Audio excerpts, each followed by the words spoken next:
Republican president.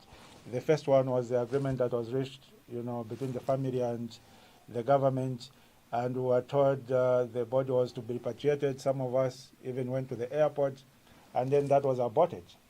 Okay, and then the second one was the planned burial on the 26th, where we traveled to South Africa and we even attended a church service, and again that was aborted. So when you look at these two instances and you look at the circumstances that led to the aborting of those burial programs, you realize that the government is at the center of it. The first instance, the government decided to circulate a program the day before, which was contrary to the agreements of the family. It was made very clear in that joint press briefing that any programs will be done jointly, so that they agree who is going to speak here, where will this go, ABCD. Government violated that. When you look at the second abortion of the burial program in South Africa, again, government went to court.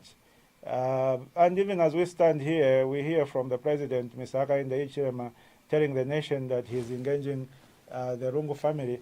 But it would be very difficult if you are engaging the Lungu family and yet the actions of the government are designed to harass the Lungu family. We saw the motion in Parliament by Honorable Kambita, a UPND MP, seeking to declare Honorable Tasira Lungu's seat vacant, and yet she's mourning the father. The father is still in a deep freezer. He's not yet buried. That's inhumanity. So on one hand, you can't be harassing the Lungu family, and then on the other hand, you are telling the nation that we are engaging the Lungu family. That can't work. So it's very regrettable. I think from my standpoint, it's a sign of total lack of leadership on the part of President Hakainde Hichilema and on the part of the government in general. When we look at how also this particular matter has been handled, recently the president was also quoted just after the putting to rest of Nigeria's former president, Muhammadu Buhari, and him making reference to how the funeral has been handled, which he wished could be a similar way it could have been handled here in Zambia. Do you see an amicable resolution being met here with both parties going forward? I think this matter can only be resolved by the courts of law, in my considered view. It's very unlikely that it can be resolved through mediation between the family and the government because of the actions of the government. They are passive-aggressive. 1 minute they are harassing the family, the other minute they are sending envoys to South Africa to engage the family. That is why the family has now literally shut all mediators out. They are not willing to engage or hear them out because of the actions of the government. I like the parallel that you drew with regard to the funeral of the late Nigerian president. You realize that was sent to London by the government to just address the political aspect of it and try to ensure that power is not taken from him by the coming back of Mr. Lungu into politics. And he did that. He made sure that PeP was taken away from Mr. Lungu. He ensured that the Constitutional Court barred him from standing. So Mr. Lungu was completely paralyzed politically. You understand? But I don't understand why President Hakainde Hichilema decided to go a step further and undermine the health of his predecessor. You understand? By preventing him from going out of the country to seek medical attention. I think that was unnecessary, and that was an overreach. But on the other hand, President Hichilema takes pride in the fact that this is a former head of state, the only former head of state we've had as a country whose immunity has not been taken away from him. And even when you talk about the benefits being taken away from him, which it's provided in the Constitution, which it's law. So, but the president takes pride in the fact that this is the only former head of state who has died with his immunity not being taken away from him at all. So the issue of immunity, first of all, my considered view is that the reason the UPND didn't try to take away the immunity is because they don't have the 2/3 majority needed in parliament. That is the only thing that hindered them, compared to previous governments who took over or who took out the immunity of former leaders who had the necessary majority. That's the only difference. Coming to the actual treatment, When you look at President Frederick Chiluba, when immunity was taken away from him, the only harassment was to ensure that he goes to court almost on a daily basis, just going to court. If President Chiluba wanted to go out of the country, either for medical treatment or ABCD, he used to be accorded the necessary state support. Okay. And at no time did the police go to President Frederick Chiluba's house to start cutting down the gate and try to force themselves entry. At no time did that happen. So Frederick Chiluba, with his immunity taken away, was treated with greater respect than President Edgar Lungu with his immunity intact. So the issue of immunity is neither here nor there. The same applies to RB. RB's immunity was taken away.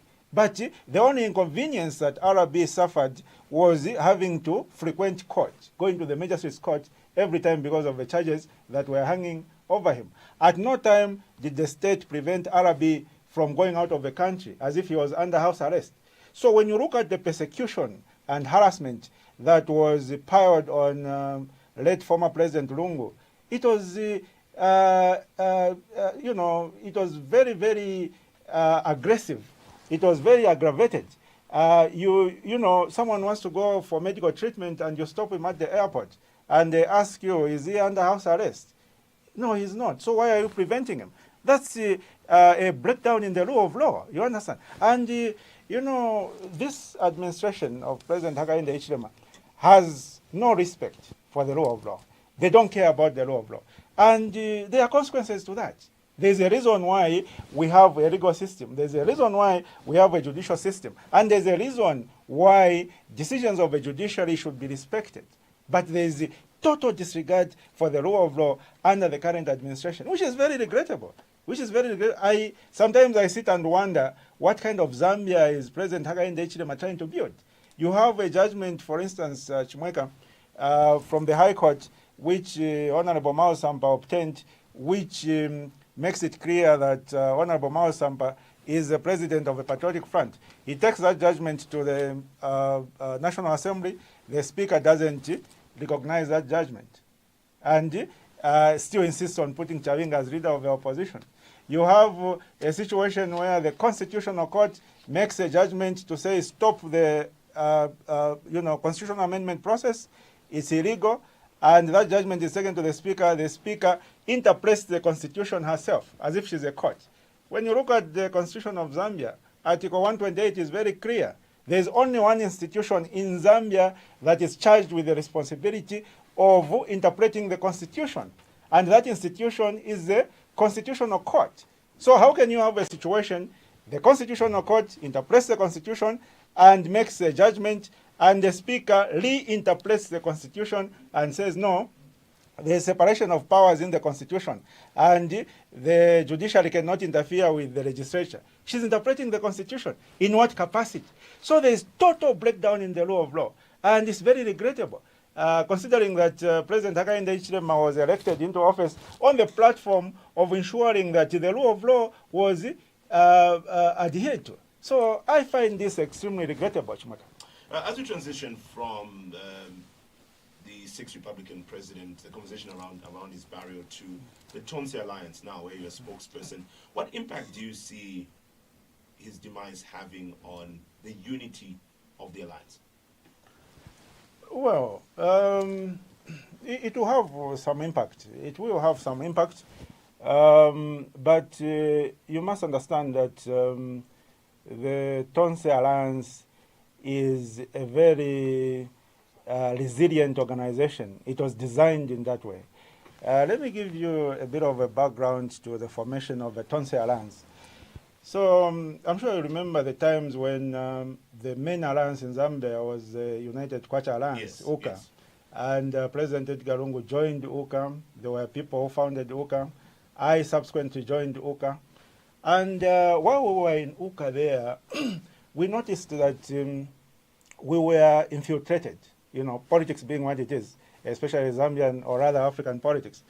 We were infiltrated by certain people who were agents of the ruling party. And their objective was to try to make sure that UKA did not make progress. UCA was undermined from inside. And so every time we tried to make progress, every time we tried to roll out UCA to the provinces, there were people who were objecting to that, senior members of UCA. And then myself and President Rongo sat down, over a cup of coffee, and we said, look, we don't seem to be making progress. And I must mention that for me, I've never been close to President Lungu when he was still in office. So my close interaction only happened when he was in UCA and I was in UCA. That's when we began to spend time together and talk about things. And I began to understand the man. I began to realize that this is someone who means well for this country. I don't know the kind of person he might have been when he was still in office, because I wasn't close to him. And my assessment of him was based on what I was reading in the media and what I was seeing on TV and on radio. But in person, I realized that he was a very good man and he meant well for this country and this country's democracy. So after those discussions, then I told President Rung to say, look, Mr. President, we are not making progress with this UCA. We are wasting our time. When you look at the time remaining until 2026, it's a very short period of time. So instead of us spending a lot of time fighting over this platform called UCA, let us create our own platform where we'll be able to make progress. Because we're spending a lot of time and energy fighting within this UCA organization. So President Lungu agreed with that proposition. He asked Dr. Zumani Zimba, his former political advisor, to join us. And we discussed, the three of us, and we came up with the concept of Tonse. So as we were drafting that Tonse constitution, we asked ourselves, what are the main ways that the ruling party or the government can try to undermine us once we launch this Tonse? So we said, look at the way the government took over the Patriotic Front using the courts. Okay? So what we should do is to make sure that Tonse Alliance, any conflicts within Tonse, are not subject to litigation by the courts. Because the moment you take a matter to court, then it is subject to infiltration and we end up losing this alliance the way we lost the Patriotic Front. That was number one. And we incorporated that in the Tonse Constitution. The second thing was, okay, fine. Should we register Tonse or not register it?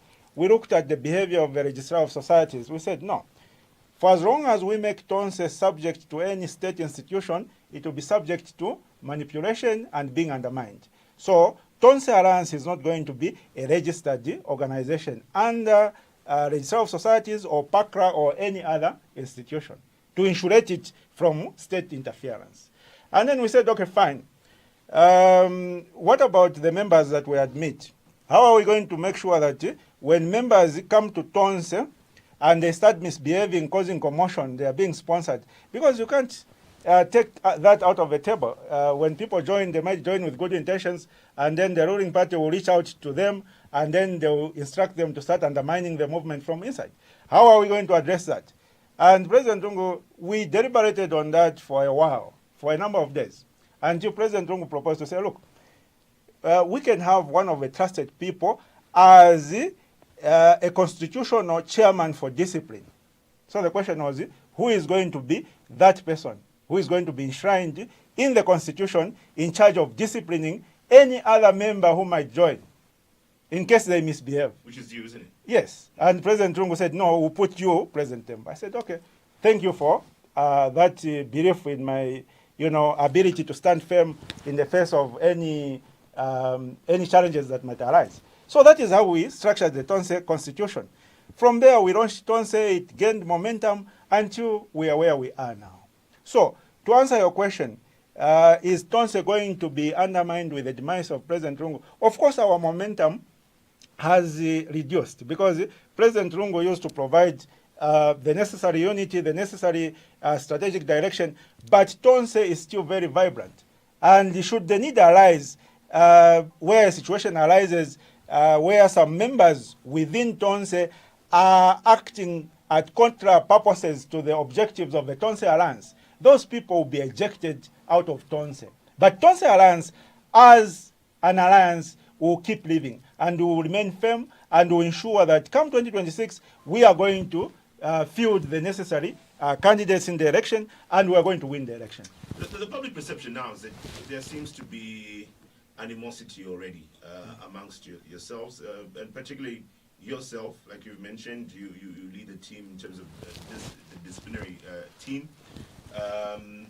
And this was seen when you had written to some senior members of the Alliance, the Secretary General, Mr. Rafa Nakachinda, the acting president of the anchor political party, the Patriotic Front. And this was even exacerbated. Reports started emerging that this was also witnessed while you were in South Africa as well. And maybe that's also a chance for you to clarify what happened. But from what people are saying is that there's really an animosity there. A few days ago, Mr. Given Lubinde had a press briefing, and different members of the Alliance were present. I don't remember seeing you there at that particular briefing. So what's really going on in terms of yourself and the unison with your Alliance partners? Well, Chimweka, when you talk about an alliance, not just the Tonse Alliance, but any alliance, you're talking about several people leading different organizations coming together. So you don't expect that an alliance is going to be smooth on everything. There are going to be points of disagreement, points of departure. So the only question that arises is whether those points of disagreement are curable or not. That's the only issue. If you ask me whether we have certain disagreements within the Tonse Alliance, the answer would be a definite yes. We do have disagreements. But if you ask me the second question, are those disagreements curable? My answer is a definite yes. They are curable. So my view is that with the passage of time, the points of disagreement will reduce and the level of unity will be more enhanced. The more we begin to understand each other and the more we realize that the only way we are going to achieve the necessary objective on behalf of the Zambian people is if we remain united. So my gut feeling is that this is temporal. These disagreements that you witness every now and then are temporal, and that overall we are more united than most of the other political parties, like UPND. There's a lot of disunity in UPND.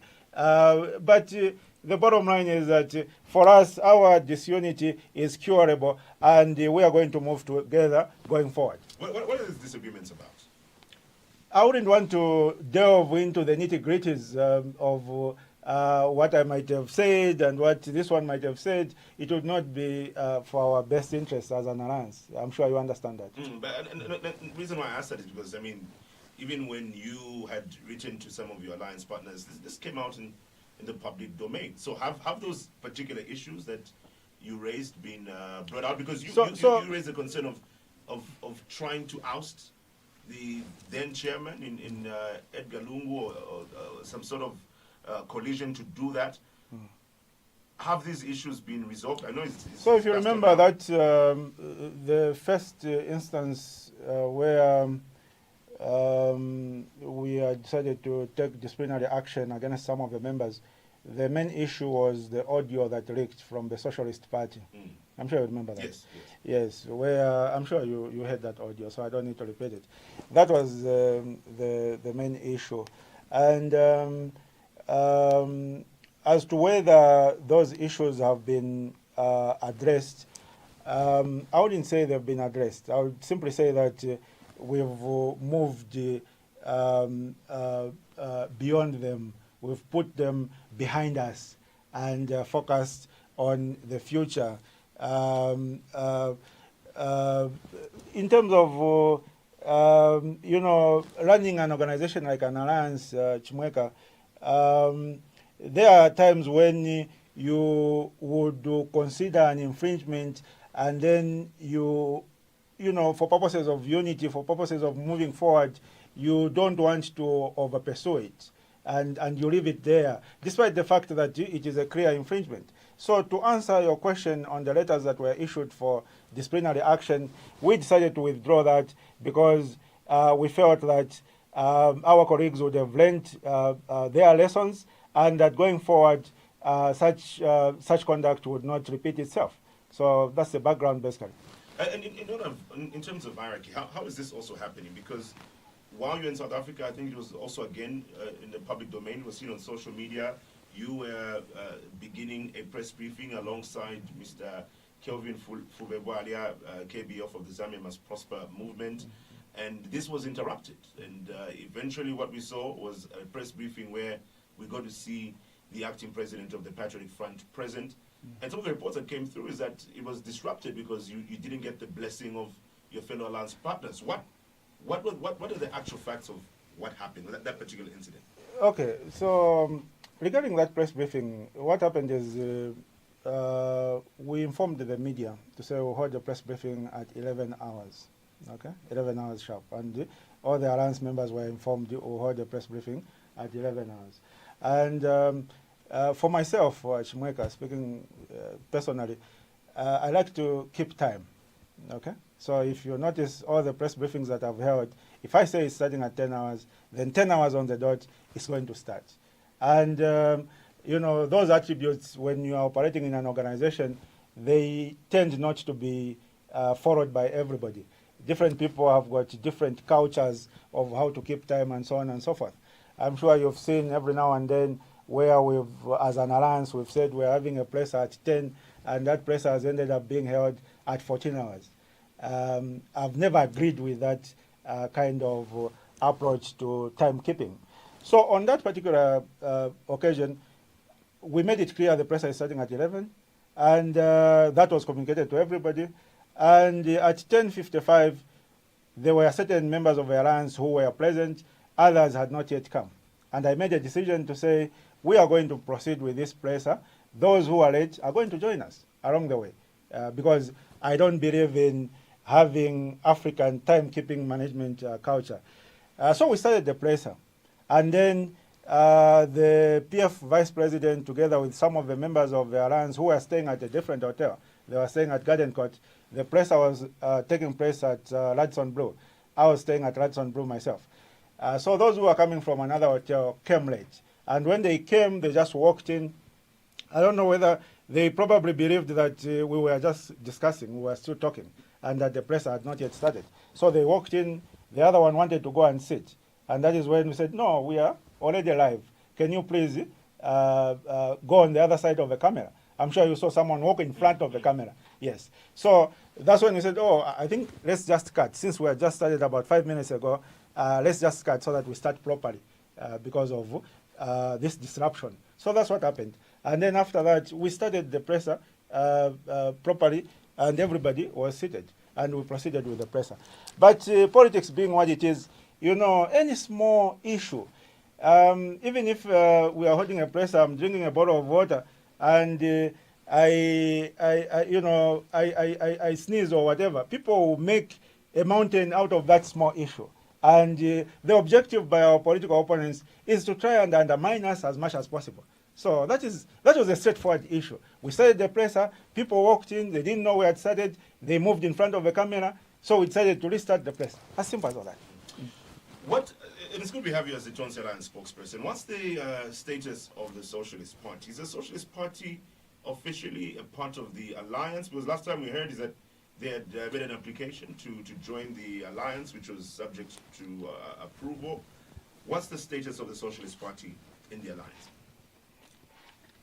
So, the Socialist Party applied to join the Tonse Alliance.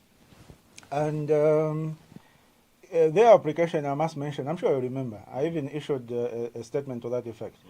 Their application was received with a lot of excitement by the Tonse Alliance in general and myself as spokesperson, personally. And it was scheduled to be considered at the next sitting of the Tonse Alliance. Okay? And in the intervening period, there was that leaked audio. Okay? There was that leaked audio where Dr. Fred Membe's daughter and his National Youth Chairman, Mr. Kelvin Kaunda, was heard, saying certain things which had the overall effect of demeaning the chairman, literally wishing ECL death, you know. So when that happened, I was very upset, and so were several members of the Tonse Alliance. And subsequent to that, I decided to write to the Socialist Party president, Dr. Fred Membe, asking for clarity regarding the statements that were captured on audio from his senior party members. I wrote to him formally.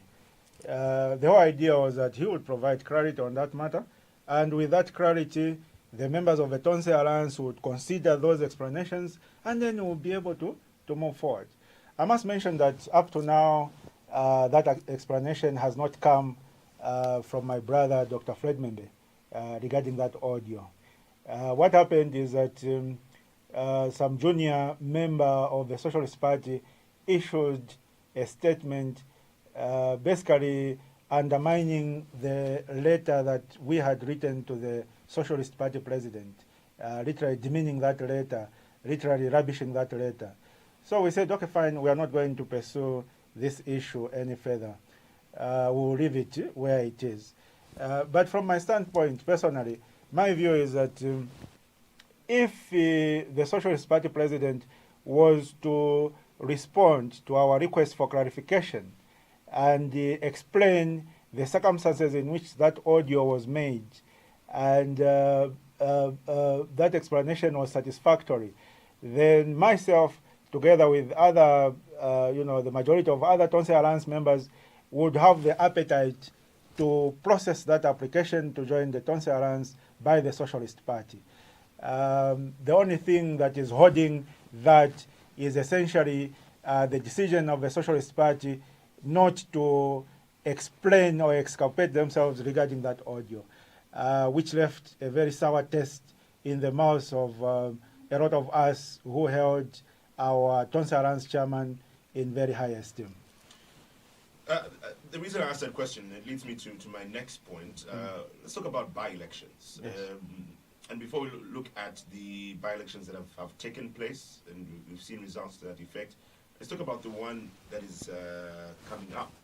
The reason why I want to start from there is because the Tonse Alliance have fielded a candidate, obviously through your special purpose vehicle, which is the New Congress Party. Yes.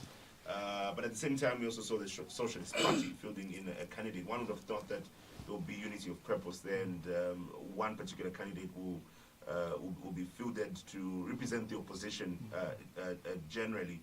But in addition to that, we've also heard from the Election Commission of Zambia, who have issued a statement. The chairman in Mangala Zalomes also recently coming out and making it clear that they do not want to see party regalia for political parties that are not contesting in the Mfwe by-election. In this particular case, the Patriotic Front regalia has been cited. What are your thoughts on how the events have taken place leading up to the Mfwe by-election? I'll start with the issue of the regalia.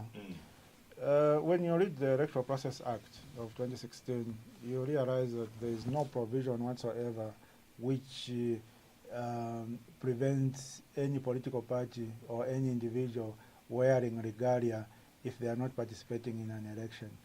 When you look at the provisions that were cited by Mangala Zalomes, those provisions are simply saying that in campaigning, a political party will use their manifesto and their regalia and ABCD. Nowhere in that provision does it say a political party that is not participating in an election will not wear regalia publicly. Nowhere. And Chimweka, even from a common sense point of view, such a directive is impractical. Because, regalia, a lot of people wear that regalia as clothes. You understand? They don't wear it because it's time for campaigns or times for a by-election. They wear it as clothes. If you took a walk into town or into a garden compound, you'll see a few people wearing PeP t-shirts, others will be wearing UPND t-shirts. The question is there a by-election in garden compound? There isn't. Those are clothes. You understand? So to imagine that the police are going to be arresting people who are wearing regalia of a political party that is not taking part in an election in Mfwe or anywhere else, that's total harassment. Total harassment. People are free to wear what they want, wherever they are. You understand? Most of the people who would be wearing regalia, especially in the rural areas, the poverty levels are very high in the rural areas. So when you go to rural areas, you'll find that people wear more regalia in rural areas than in town. Not because they are campaigning, not because there's a by-election, but as clothes. You understand? So according to Mangala Zalomes' reasoning, she's telling us that the police should arrest all those people and throw them into prison for 2 years. That is dictatorship. That is total dictatorship and total unreasonable behavior. And it adds to my earlier statement, Chimweka, that under the current administration, the rule of law has been thrown out of the window. There is no respect for the rule of law whatsoever. Whatever would benefit them, whatever would help to harass the opposition, they will embrace it and go ahead with it. You can't run a government like that.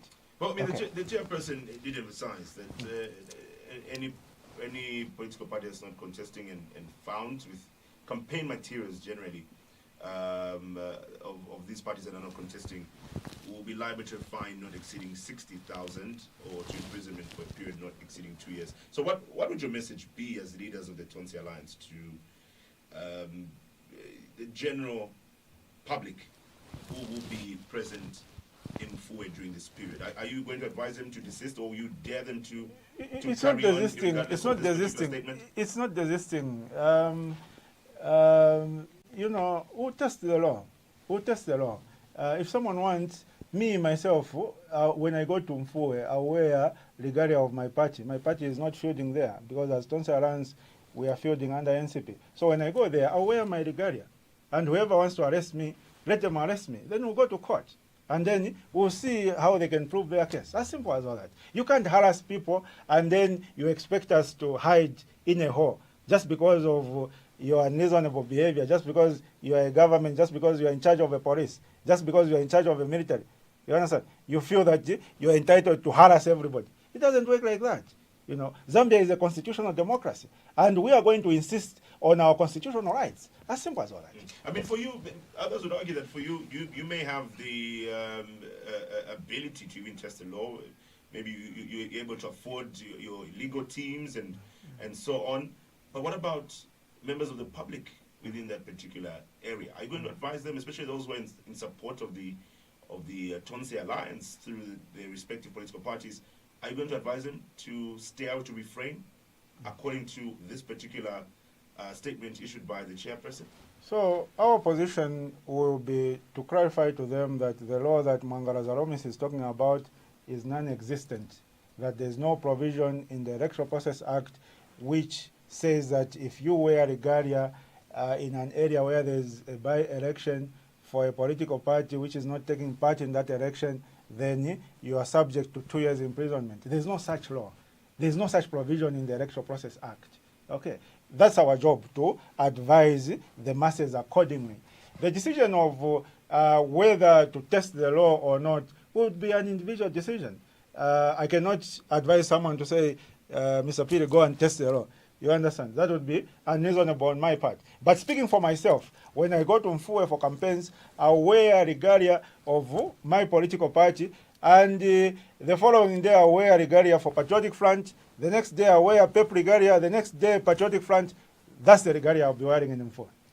Let's take a break for the community news at 10. When we get back, we continue with Mr. Sean Tembo, who is the Patriots for Economic Progress President, and also spokesperson for the Tonse Alliance. We'll also talk more about the by-elections that have taken place. We've seen the UPND get to scoop the most recent ward by-elections that took place, where we also saw the Tonse Alliance participate. We'll get into that, and also opening up the phone lines to you, the listener, to participate on the show. Any questions or contributions you have for our guest, we'll get to that after the community news. You choose Stanbic Business and Commercial Banking. You get access to our business solar loans. Accessing your business solar loans means you get connected to the right supplier for your business and the most feasible tailor-made solution. And that financing means 24 hours a day of uninterrupted power for your business, sourced directly from the Zambian sun. You see, there's going green, then there's going green with Stanbic. Call 8888 for details. Stanbic is an authorized financial services provider and registered credit provider. T's and C's apply. This time check is brought to you by Stanbic Bank. The time is 10 hours. Time for the community news with Lusubilo Gondwe.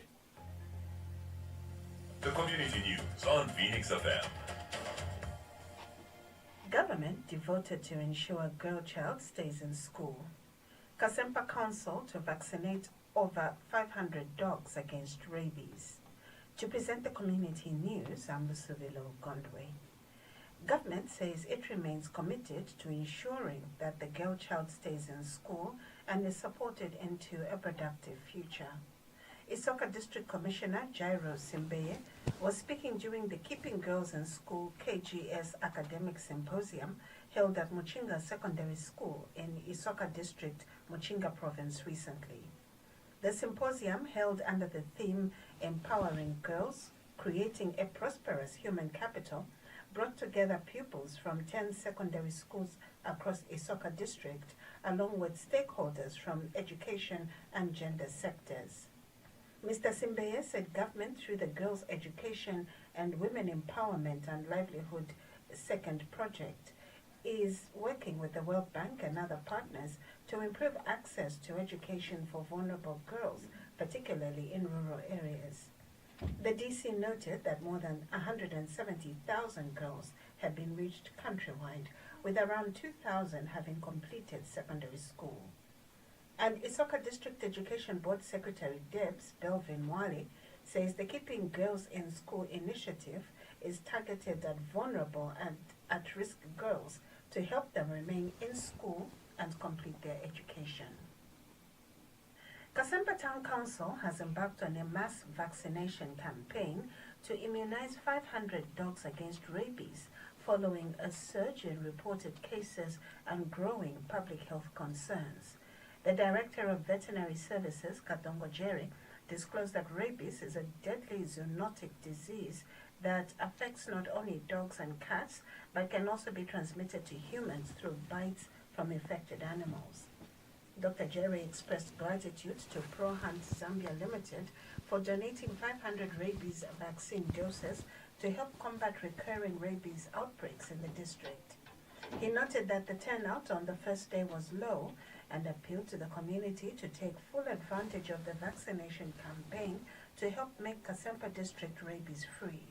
She further advised dog owners to confine their dogs and use a leash or rope when bringing them for vaccination to avoid fights and injuries.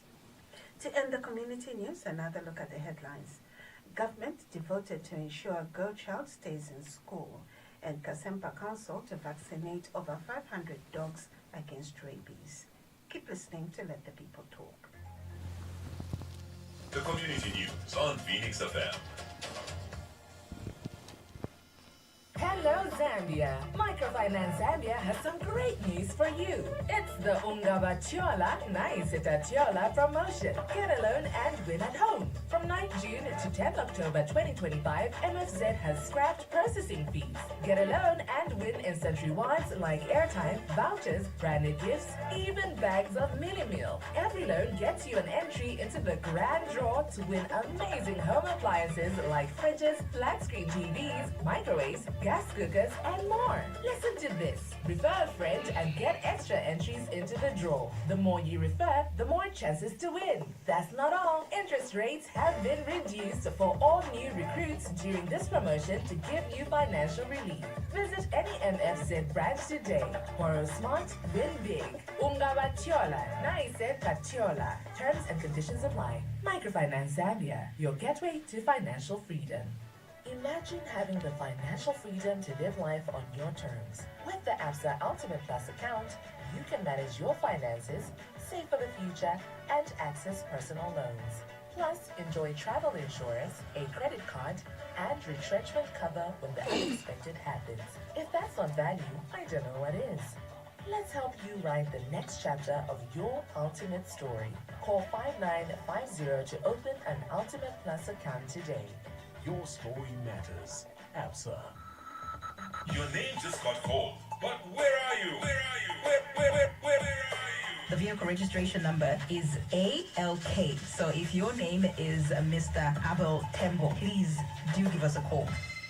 This is Mr. Tembo. Mr. Tembo, what color is your car? It's white. Mr. Tembo, congratulations. You Have won 6,000 kwacha. Oh my God. Thank you very much. Thank you very much. Wow. Just to buy the tire for the car. Invest in the car, yeah? Buy any CIS General Insurance product. WhatsApp your receipts to 0978-895-895 and tune in daily.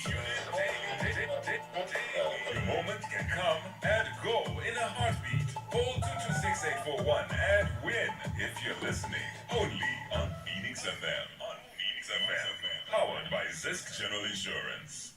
It's 10:05 on Phoenix FM, and yes, that is all things Zisk General Insurance. An opportunity for you to win your share of 226,841 kwacha, which is pretty much a breakdown of 226841, the famous Phoenix FM number. And all you have to do is stay tuned to Phoenix FM all day for your chance to win. Your name will be called at any point of the day, and you have to call 0211-226841, where your name could just be announced as the winner. You have 5 minutes to make that call.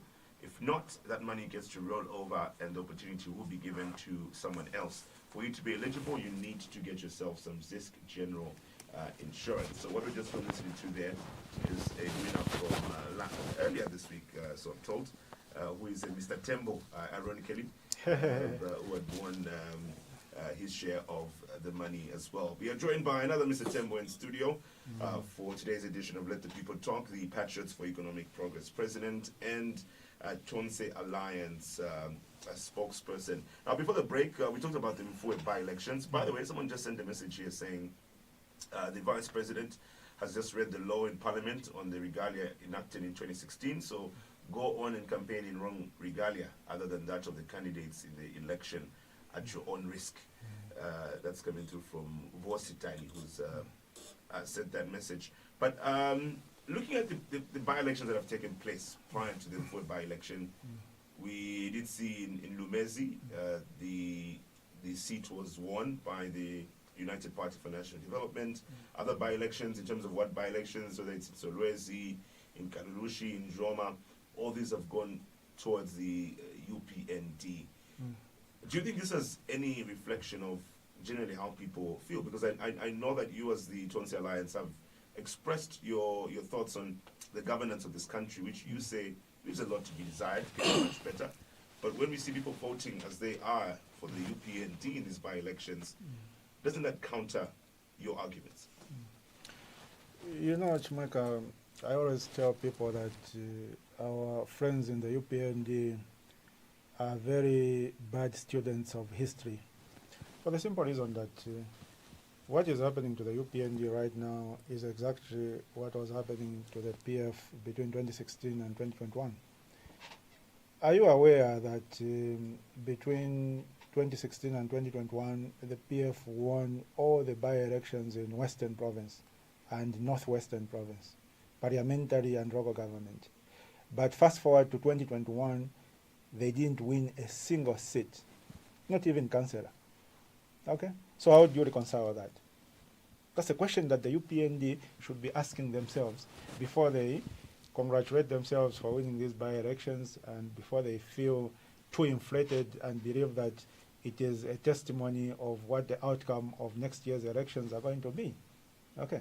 I met a certain minister, I will not disclose his name, at Intercontinental Hotel the other day in the car park, and he was telling me, have you seen the way we are performing? ABCD. Did you see Rumezi? So I told him to say, look, if you want to boast about winning a by-election, what you should do is just send your ordinary party members to that by-election to campaign. Don't send an entourage of 5, 10 ministers. No, just send your ordinary people to go and campaign. And then we see what the result is going to be. It's going to be by far a big loss for you, because you only win because you send a concentration of your ministers using state resources, your district commissioners using state resources. Those are the people who campaign for you. Those are the people who dish out money. That's why you are winning. In the absence of that, and in a general election, that will not be there, because even that minister will be fighting for their own political survival in their respective constituents. President Hakainde Hichilema will be fighting for his own political survival. He will be out there with his political advisor in the field, trying to fight for his political political survival. You understand? So the playing field will be a bit more even. Even these cadres that they're able to transport from Choma, from Mazabuka, and take to Pambashe and Kawambwa, who end up assaulting us, you know, inside the police station, during a general election, they will not be there. During a general election, if a UPND cadre tries to misbehave, he will be disciplined by the public because he will be alone. wherever he's going to be. His fellow cadres, where he gets the power and the strength from to assault people, will also be busy somewhere else, because there will be an election taking place everywhere. So the playing field will be more even and more fair. That is the difference between a by-election and a general election that will take place next year. There's been a lot of talk around the leadership, especially from the opposition. And I think you've also heard this narrative. This comes up quite a lot, where people say, some people anyway, say they're not exactly pleased with the governance under President Hakainde Hichilema and the UPND administration, but they argue saying there is no formidable alternative. There's no one else people can run to, so they'd rather just keep things as they are or not vote. And political history has shown us that voter apathy usually favors the ruling party. So what would your comment be in terms of a formidable alternative from the opposition as we build up to the 2026 election, general election? Chumaka, it's very difficult under the current political environment for anyone to rise and be seen as a formidable challenger to President Hakainde Hichilema, because that person will quickly be abducted, or if they are not abducted, that person is going to be quickly arrested by the police, and a long list of fabricated charges piled on him, detained without police bond or bail. You understand? So the level of harassment is very high. But that does not mean that the people will not change government next year. The people will change government next year. And the candidate on the platform of which the people will change government is the Tonse Alliance. Okay? It's the Tonse Alliance. For the simple reason that the Tonse Alliance is the most formidable force that exists in the opposition at the moment. And it's the most credible force. Of course, as an alliance, just like the way the politics is in Africa, we are infiltrated by some people who are trying to undermine us from inside. But that infiltration was there. Even at the time that President Lungu was around, the infiltration was there. And even President Lungu himself knew that we were infiltrated. I had a number of heated discussions with him on a number of occasions, asking him, saying, Mr. President, since you know these people are undermining us from inside the Tonse Alliance, why are you not taking action? Why are you not taking action? Because they are tying our legs from inside. They are preventing us from being able to make progress. By now, they've rolled out Tonse in the provinces, in the districts, and this and that. These people are preventing us from doing that. Why don't you take action? His view was different. I didn't agree with it, but I respected it. He was of the view that when the Patriotic Front left office in 2021, I believe that ECL did a prognosis of what might have led them to lose power. And he narrowed down to two issues, which he believed in so strongly. Number one, he believes that cadreism led to the loss of the PF in 2021.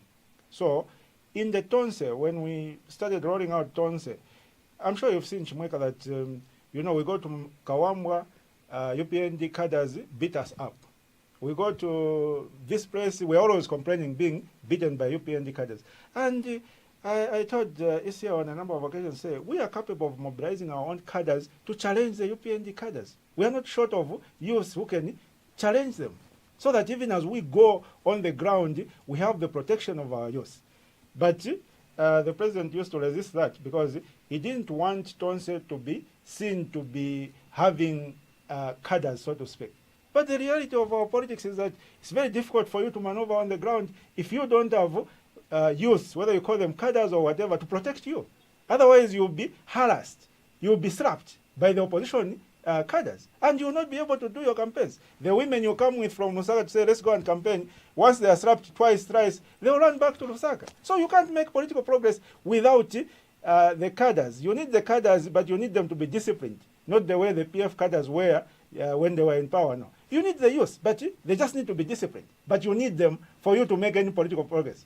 So that is one point that we used to disagree with ECL. The other point was... Just so that, it's quite interesting you say youths, because then that propagates the whole conversation of how youths get to be used in political parties. That you see them as the ones to be sort of the security of the older people in the party, isn't it? But anywhere in the world, Chumweka, youths are the ones who are in the forefront for security. If you go and look at the U.S. military and look at their armed forces, the soldiers there are not 60-year-olds or 40-year-olds like me. They are 22-year-olds, 20-year-olds. They are the ones with the energy. So that comes naturally. There's nothing wrong with that. It only becomes a problem if you are instructing them to do wrong things. And my emphasis was that you need youth as a political movement. You need youth who can protect you, who can secure the people who are campaigning on the ground. You just need to make sure that those youths are disciplined, okay? They don't go about harassing people. They don't go about doing wrong things. They are disciplined. So discipline is the key thing. But you need the youth. Without the youth, it's very difficult to make any political progress. As simple as all that. So the second issue, so that one, we disagreed with President Isia when we were in Tonse, and I let it go. The second issue was with regard to the people who had infiltrated Tonse and who were undermining us from inside. I told him, Mr. President, we can't keep on pretending. These people are undermining us. You make a decision, you tell people to go and communicate that decision, they sit on that decision. You make appointments, you sign appointment letters, you delegate to someone, go and distribute these appointment letters, they sit on that. That is indiscipline. Can you take action against these individuals so that we can begin to make progress? But he held a different view. He was a little bit more tolerant, a little bit of too much of a gentleman, if you ask me, personally. And he felt that one of the reasons the PF might have lost power in 2021 is because it was seen as a regional party made up of Easterners and Northerners. So he wanted to, the rebranded Tonse, to have a good dose of people from other regions. And I don't have a problem with such kind of, that approach to rebranding, provided those people are loyal, provided those people are not undermining the alliance from inside. If they are undermining the alliance from inside, then they are better off being offloaded so that you remain with whatever number of people that are there who are loyal, who are going to ensure that the alliance moves forward. That was my belief. But ECL held a different view, and I respected his view, and we moved forward on that basis. I asked that question because I've seen about 2 questions here from our Facebook, from our WhatsApp line. Ray Samaki from Manchester says, good morning. When will the Tonse Alliance choose the leader for 2026? There's also another question from Teddy Banda who says, good morning, Chumweka and Mr. Tembo. I just want to find out why the Tonse Alliance is so reluctant to come up with a presidential candidate, because time is running out. By now, you should have started selling your candidate and your manifesto. So from what you're saying is that you are trying to avoid any form of possible harassment that would come with identifying that leader now. Yes, because practically speaking, if you identify the leader, this is July, and the elections are in August next year, it gives the UPND more than 12 months to literally harass and destroy your leader. So our preferred option is to release the name of our chosen, leader as close to the elections as possible, preferably early next year, so that whatever machinations they try to come up with will not have an impact on our candidate. And people are thirsty for our presidential candidate, as Tonse. They are thirsty for that. So the moment we unveil that person, within a day or two, the whole country will know who that candidate is. Okay? It will not take months or years to campaign for that candidate. The fact that we've said we have a candidate and we are yet to unveil that candidate is enough to create the necessary appetite for our candidate. Let's get to the phone call, 0978-895-895 or 226-841. That's how you get through to the show this morning. Good morning. Good morning, Dr. Proud. Tauka Proud, long time.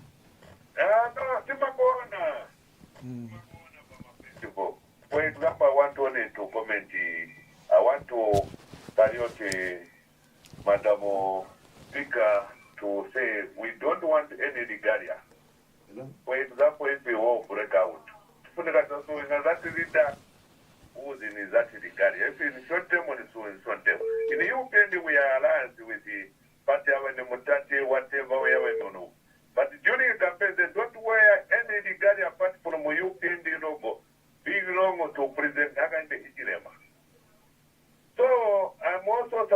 Kamita, that by-election Yakuchawama must be in Kaleko, because Tasera Longwe is supporting people who would want to say, no, we are going to sit outside Zambia.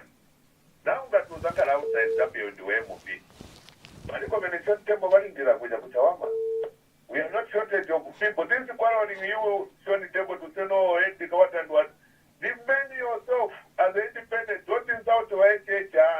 Bring views. Right now, Kunaku Garden Road is being held by PeP, but you can't Panga Road. You know Garden, another Tembo, Naku Pezani. And I'm going to put it on Pangwata, you paid it. Sinani Kunene was to come where you paid the theater of the theater to go.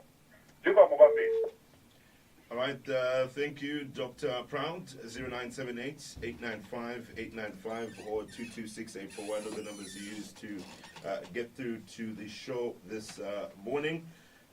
Joining us now on call is the former Deputy Secretary General of the Patriotic Front, Mrs. Mumbipiri. Good morning. Good morning, Chimoika. How are you? Good, thank you. How are you doing? I'm very well, thank you. Good morning, my leader. Tembo, Machuka Shan Mkwai. Tuavuka wino honorable Mavuka Shani. Tuavuka Shebuino Nombase Neni Sakamana Mcharo Chesu. Our country lives have become normal. I don't know what type of children and grandchildren we are going to bring up. Sure, the president can lie that they are talking to the family of ECL. Why isn't he stopping the disparaging remarks which are being told to the Lungu family, even from his own vice president? I'm so shocked that a married woman who is a potential widow in future can call her friend's husband to have become a ghost. Dana Lumango, is that normal? I'm ready to have a lumeba and what you have a look at you. And as if that's not enough, why is the president trying to negotiate with the family when his cadres can tell us to say Balungu is dried fish in the mortuary? As if that's not enough, the speaker can reserve a ruling on a child who is mourning the father. Whichever speaker, Tabaishwati Munomcharo Mwadivalo, Ipela, Ule, Rosha, if it's your mother, your father, your child, your husband, or your wife has died, if you are waking, you are given compassionate leave. Why isn't Tasira Lungu in the house? Isn't it the government of the UPNG which has prolonged the burial of her father? And in anxiously waiting for the ruling Yava speaker. The speaker who has brought shame on us women. Look at all the institutions which are being headed by women. Moneniku Concord, Moneniku Electoral Commission of Zambia, Parliament. Women have really let us down. And as I conclude, Bashon Tembo, let us continue talking to the family of ECL, South Africa. Because it's not normal how you can start crying for a board which you never loved. But let's turn an example, Buhari. Buhari was taken to the United Kingdom at the expense of the families. Did this UPNG government take Valungu to South Africa? Why are they suddenly now crying for his board? What is it? And if in Africa, we are now speculating. We are listening and you have articulated the issues very well. Zaromes, as I conclude, he shouldn't forget that by law in Zambia, all electoral commissions of Zambia are appointed by the sitting president. Presidents have lost before with the sitting electoral commission of Zambia, which they are appointed. And I can definitely and comfortably tell you that this UPNG is already gone. And as you have rightly said, let nobody put pressure on you, our leaders in those. Even myself, I'm part of the leadership of Tonse. Let us be calm as long as not Wishwati candidates not to quarter. They can survive. We will unveil our candidates at the right time. Thank you very much. All right, thank you so much for your contribution there, Mrs. Mumbi P. Commenting. I'll just get your response to the two calls I've received so far before we take some more. We'll start with Dr. Proud. Dr. Proud, still going ahead and, well, he's in agreement with the issue of the regalia and heeding that, or advising that you heed to this particular statement that has been issued by the Electoral Commission of Zambia, and they are basing this on the Electoral Process Act number 35 of 2016 rather. Yeah, so on that one, Chimoika, like I said earlier, whichever way you look at it, Narumango has proven to be, a total disappointment. Because when she goes in parliament, she doesn't go in parliament as a UPND vice president. No, she goes there as government. So the expectation is that she would be able to clarify and shed light on government policy and not go to parliament for purposes of politicking. But when you look at the quality and caliber of statements that Narumango issues in parliament, not just on this occasion, but on several occasions, you would think that the statement is coming from a UPND ward official and not from a Republican vice president. So my appeal to Narumango is that, politics come and go. People will remember you for your contribution to the nation. And you need to be sober. You don't need to get too excited with this politics. Be sober, be a responsible Zambian, and be a stateswoman. As simple as all that. That's my appeal to Narumango, because she has reduced herself to a street cadre of a UPND. I don't know whether it's in an effort to appease the president. I've never understood that part. I used to hold her in very high regard when she was in opposition. I didn't imagine at any occasion that at some point she's going to degenerate, allow herself to be reduced to a petty cadre who issues useless statements in parliament. And yet she's there as government, not as UPND, but as government.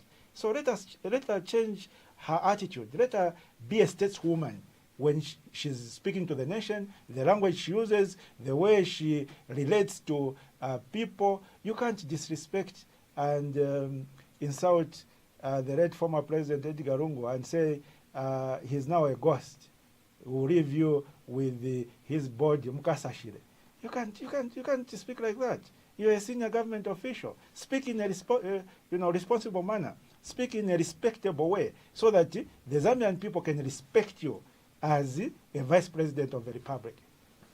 Let's take some more phone calls. 0978 895 895 226 Good morning. Good morning. Derek in Tawama. Yes, Derek. Yes. I agree with you, whatever said Mr. Tembo. We are with you on the ground, and we are going to support you. I think continue with the same spirit. Thank you very much. All right, Derek. Okay, I seem to have lost the call there. But still on that, I mean, there was a message that came through that was directed towards Mr. Tembo. It was just pretty much, it was just of commendation anyway. Marlon Christensen came to say, good morning, Shmeka and Mr. President. I acknowledge that you have spoken well, Mr. Tembo. In that regard, allow me to present the following questions to you. Who is the head of state? Secondly, clarify more about immunity. What is the purpose of having immunity when you cannot be allowed to move freely? And lastly, is it right for a member of parliament to call for a seat vacant when that member already knows the problem at hand? That's Marlon C. from Chida Bombay. Peter also would like for you to comment on ZAMSA, 56 arrested. Do you think the arrest is enough? Since evidence is there, why not taking the guilty ones to jail? Because we are talking of lives of the people here. And what is your comment on ZAMSA continued operating without a board and no substantive director general? Maybe we can start from there. Issues around ZAMSA. Yeah. The ZAMSA issue, Chimeka, is something that is very regrettable and a clear example of the lack of appetite by the serving president, Mr. Hakainde Hichilema, and his government to take decisive action against corruption taking place under his administration. Because we saw that this scandal did not start today or yesterday. It started a long time ago. It started with the issue of the 61 containers. And when that issue was heated, what did he do? He simply transferred Honorable Sylvia Masebo to Minister of Lands, you know, and then proceeded to suspend the Director General of ZAMSA. A short while later, they proceeded to lay some charges against him. But you know the funny thing about those charges, up to now, there is no progress in court. So he was just arrested and let go, and then he is not going to court. The matter is not being prosecuted. So that was just done to tick the box and appease the public and say, we've taken action. Us in the opposition, if you are arrested today, tomorrow you are in court. And you continue going to court every day until you are either acquitted or convicted. So why is that, isn't the same procedure applied to these officials who are arrested under the UPND? You understand? So they are applying cotton wool on the eyes of the people, the Zambian people. They say, we've arrested these people. But the question is, have you prosecuted them? Have you taken them to court? And is the matter at court making progress? The answer to that question is no. Okay. And I'll tell you something, Chimaka. You know, out there, some of us interact with the people on a daily basis. You go to a shopping mall, you spend 3 hours. You just went to buy bread, but you spend 3 hours because when you make 2 steps, someone stops you and they tell you what the issues they have with the government. You walk for a minute, another person stops you and they tell you of the issues that they have with the government. So we have a very good understanding of the complaints out there among the public. And I'll tell you what the biggest complaint of the public is against President Hakainde Hichilema's government. One would think that it's the economy, but the economy is number 2, okay? The economy is number 2. The first complaint that people have is the lack of fair and equitable application of the rule of law among the citizens. You see these things we complain about, whereby every time we come on radio, we are talking about why is Honorable Chimbagambwiri in prison and the Honorable Batuke Imenda is not in prison. Yet Batuke Imenda referred to Archbishop Banda as Lucifer. That is hate speech. Why isn't Douglas Siakarima in prison? Because Douglas Siakarima said the people of Wapura have a poverty of the mind. You understand? So if we are going to prosecute hate speech, we should not just prosecute hate speech to those who are opposing government. We should prosecute hate speech across the board. You know, that's selective justice. We talk about it as political leaders, but it is even more pronounced on the ground. It is even more pronounced on the ground based on the complaints that some of us receive from the communities. People say, Waja, wanani, you know, wanani tengera milisi zanga, when we harvested the maize, I harvested so many bags. The following day, 10 bags were stolen. I went to report to the police, and the police have not arrested that person because he's a branch chairman of UPND. You understand? So the issues that we complain about selective justice at a higher level, at a national level, they are translated and even in a more pronounced way on the ground. Being a UPND card holder is a ticket to impunity. And that is causing a lot of anger among the citizens, ordinary citizens. They're saying, kudala kupolisi ukaenda washitaripoti, they will take action regardless of Japan where you belong. That is not there now. You understand? So people are very upset. And the president thinks everything is fine. It's okay to send Chimbagambwiri in prison.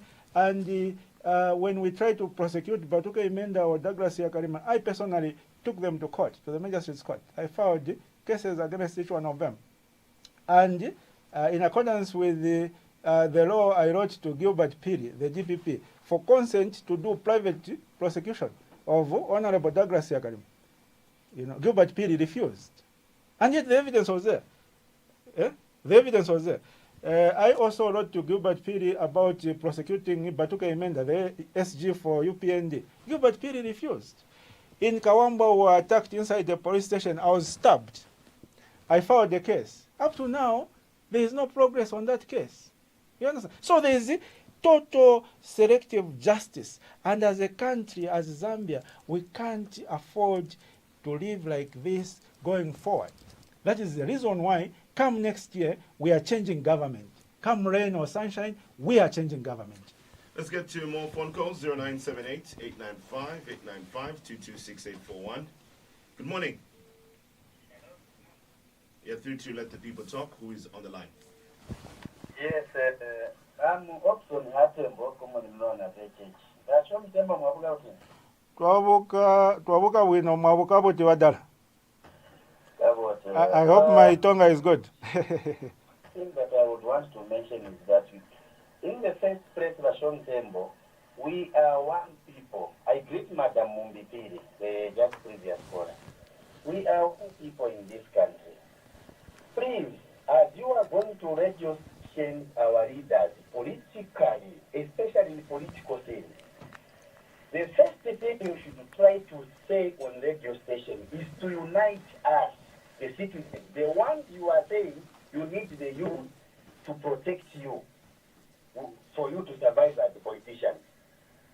You should try to unite us. It shouldn't look like when you are in Tonse Alliance and someone is in PeP, someone is in MMD, in UPND, then they should be enemies. No. Politicians must focus on talking about things, not trying to talk about things that are trying to, to make the citizenry happy. Like you are saying, you are an enemy to one and you are an enemy to that other political party. No. I don't think that if you are there on radio station as awaiting a government, as you are saying you are going to win the elections 2026, you be there and you say when we come in power, since you have road shedding, our policy is each province we are going to put 200 or 300 megawatt solar power to finish this road shedding. I don't think you can be arrested for that. I don't think you can be arrested if you say every 15 kilometers I'll put a hospital together with a school. I don't think you can be arrested for that. I don't think you can be arrested if you say we have got fuel which is expensive in this country.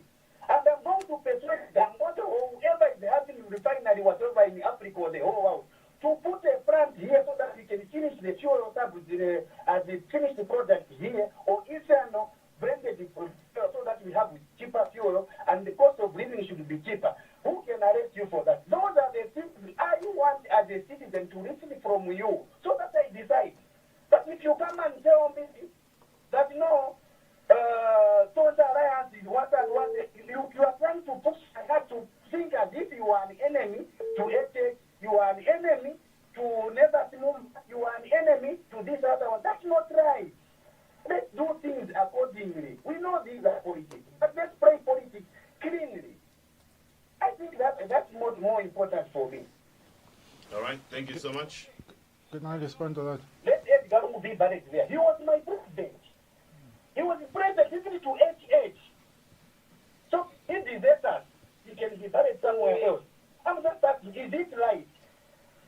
All right, thank you so much, Mr. Tembo. We've got in your question. Let's take two more calls before we let Mr.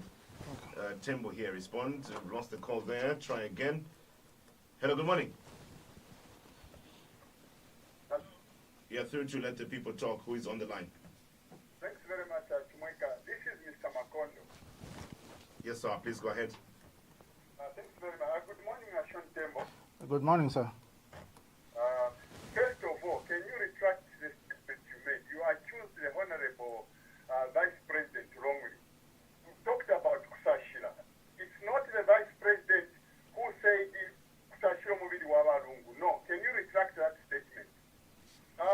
Secondly, Vashon Tembo, you know when you are making an alliance, you have to bring something to that alliance. You yourself, you are so confident you are going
happening in a formalized way? Because it just happens that maybe people go, maybe they're looking for something else. You give an example, people maybe looking for cassava or something in the process of digging, and then they happen to... That's an unnecessary excuse. That's an unnecessary excuse. He says there needs to be proper mapping before this can be formalized even further. The issue of mapping is a separate issue. It has nothing to do with the artisanal mining applications and the processing of those applications and the harsh treatment of the state on citizens who want to earn an honest living.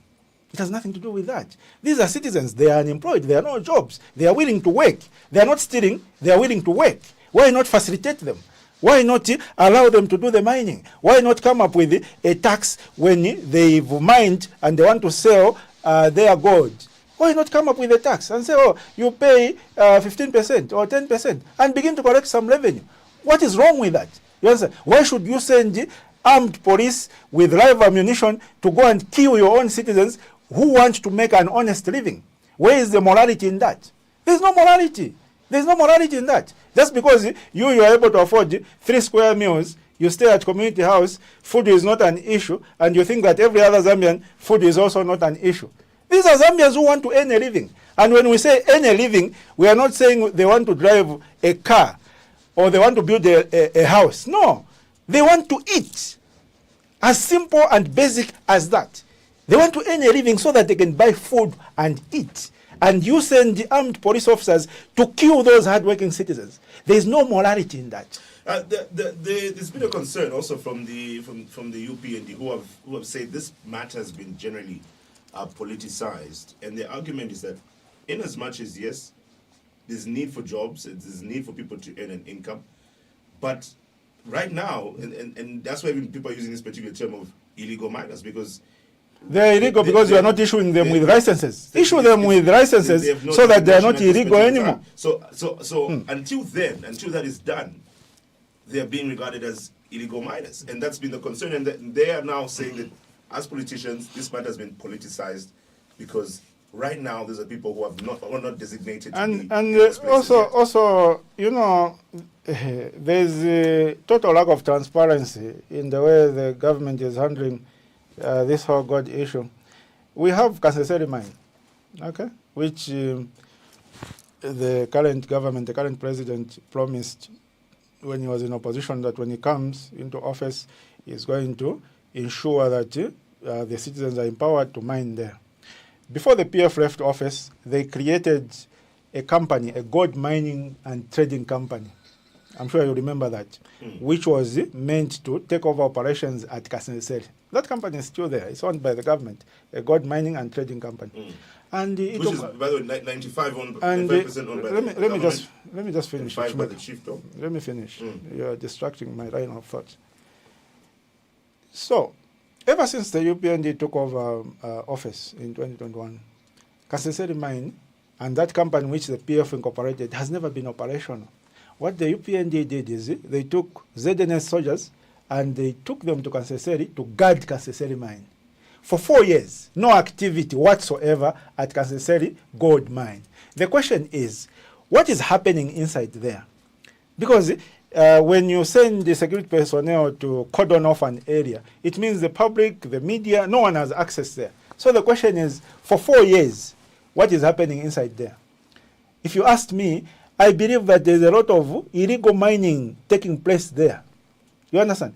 The question is, why didn't the government operationalize that gold mining and trading company which the PF government had incorporated before they left office? Why haven't they operationalized it to take over operations of Kaseseri? Why are they guarding Kaseseri with the ZNS soldiers? There's no reasonable answer to that. You understand? So there's a lot of lack of transparency. There's a lot of dishonest behavior. There's a lot of corruption regarding the current government in terms of utilization of our national resources, especially gold. A lot of crooked behavior on the part of government. And the people are suffering. The people want jobs. The people want an income. And you are preventing them from earning that income or getting that job, and you are sitting on the national resources. For how long? People are dying of hunger out there. You are eating 3 square meals. You are able to drive from community house to state house. At lunchtime, you go back to community house, you eat your lunch. You don't go a day without eating. People out there go for days without eating. And the hunger is motivating them to go and look for something to do. They are not stealing, they are not beating anyone, they are trying to earn an honest living. They have applied for a license, you are not giving them the license. They go and do the mining, you send police to shoot them dead. Where is the morality in that? That's a question I have for President Hakainde Hichilema. We'll leave it here for now, but thank you so much, Mr. Tembo, for joining us on today's edition of Let the People Talk. Thank you, Chumaka. We'll be joined by the